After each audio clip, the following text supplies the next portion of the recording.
আসসালামু আলাইকুম ভিউয়ার্স, আশা করি আপনারা ভালো আছেন। আপনাদের কাছে অনুরোধ, আমার এই চ্যানেলটিকে আপনারা সাবস্ক্রাইব করবে, আমাকে সহযোগিতা করুন এবং পরবর্তী ভিডিও পাওয়ার জন্য অপেক্ষা করুন। আবারও গত ফ্যাসিস্ট আওয়ামী লীগ সরকারের নাম উচ্চারিত হলো প্রধান উপদেষ্টা অধ্যাপক ডক্টর মোহাম্মদ ইউনূস। কী কারণে হলো? নির্বাচনে আওয়ামী লীগ থাকবে কি না সেই সিদ্ধান্ত নেবে নির্বাচন কমিশনার। এতদিন আমরা শুনেছিলাম বিএনপির মুখে প্রধান উপদেষ্টার মুখে যে নির্বাচনে আওয়ামী লীগ আসবে কি আসবে না বা রাজনীতি করবে কি করবে না সেটা জনগণ নির্ধারণ করবে। এটি একটি কঠিন সমীকরণ ছিল, কঠিন প্যারামিটার ছিল, যেখানে কিভাবে জনগণের মতামত নেওয়া হবে। অবশেষে প্রবল চাপের মুখে আওয়ামী লীগের কার্যক্রম নিষিদ্ধ করেন প্রধান উপদেষ্টা ডক্টর মোহাম্মদ ইউনূস। এখন আগামী নির্বাচনে অংশগ্রহণ করবে কিনা আওয়ামী লীগ সে ব্যাপারে তিনি নির্বাচন কমিশনারের উপরে চাপিয়ে দিয়েছেন। আগামী জাতীয় সংসদ নির্বাচনে আওয়ামী লীগ থাকবে কিনা সেটা নির্বাচন কমিশনের সিদ্ধান্ত বলে মন্তব্য করেছেন অন্তর্বর্তী সরকারের প্রধান উপদেষ্টা অধ্যাপক মোহাম্মদ ইউনূস। ব্রিটিশ গণমাধ্যম বিবিসিকে দেওয়া এক সাক্ষাৎকারে তিনি মন্তব্য করেন। যুক্তরাজ্য সফরে গত 12 জুন তিনি ব্রিটিশ রাজা তৃতীয় চার্লস হারমোনি অ্যাওয়ার্ড নিয়েছেন। এই পুরস্কার নিতে যাওয়ার আগে বিবিসি সাংবাদিক রাজিনী বৈদ্যনাথন প্রধান উপদেষ্টা অধ্যাপক ইউনূসের সাক্ষাৎকার নেন। ইংরেজিতে দেওয়া সাক্ষাৎকারটির কিছু অংশ প্রকাশ করেছে বিবিসি বাংলা। বিবিসি বাংলায় প্রকাশিত সাক্ষাৎকারটি বার্তা24.com এর পাঠকদের জন্য প্রকাশিত করা হলো।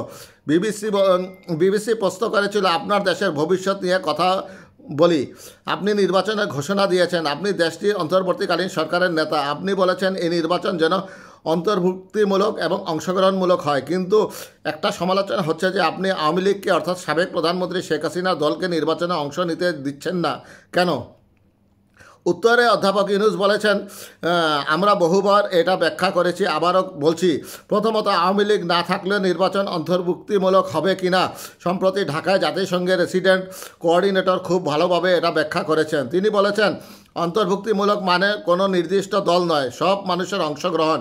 যতক্ষণ পর্যন্ত মানুষ ভোট দিতে পারছে ততক্ষণ এটা অন্তর্ভুক্তিমূলক নির্বাচন হবে। বিবিসি আবার প্রশ্ন করেছে, দেশের অনেক মানুষ এখনও আওয়ামী লীগকে সমর্থন করে। এর উত্তরে অধ্যাপক ইউনূস বলেছেন, নিজের সিদ্ধান্ত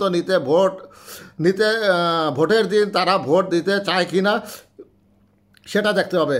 বিবিসি প্রশ্ন করেছে, আওয়ামী লীগের প্রার্থীকে ভোট দিতে পারবে না। অধ্যাপক ইউনূস বলেছে, যতক্ষণ পর্যন্ত তারা ভোটার তাদের ভোট দেওয়ার স্বাধীনতা আছে। বিবিসি প্রশ্ন করেছেন, কিন্তু আওয়ামী লীগের প্রার্থীকে নয়, যদি না আওয়ামী লীগকে অংশগ্রহণ করতে দেওয়া হয়। এর উত্তরে অধ্যাপক মোহাম্মদ ইউনূস বলেছেন, আমরা এখনও আওয়ামী লীগকে নিষিদ্ধ করিনি। তাহলে বিবিসি বলছে, তাহলে আপনি বলছেন তারা আগামী নির্বাচনে অংশ নিতে পারবে?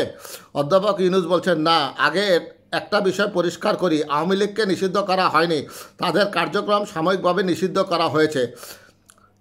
আবারও বিবিসি প্রশ্ন করেছে, যার মধ্যে নির্বাচন অন্তর্ভুক্ত। অধ্যাপক ইউনূস বলেছেন, সাময়িকভাবে। নির্বাচনে তারা থাকবে কি না সেটা নির্বাচন কমিশনের সিদ্ধান্তের উপর নির্ভর করছে। বিবিসি আবারও প্রশ্ন করেছে, তাহলে আগামী নির্বাচনের ব্যালটে তাদের থাকার সম্ভাবনা আছে? অধ্যাপক মোহাম্মদ ইউনূস বলেছেন, আবারও বলছি, এটা নির্বাচন কমিশনের সিদ্ধান্তের বিষয়।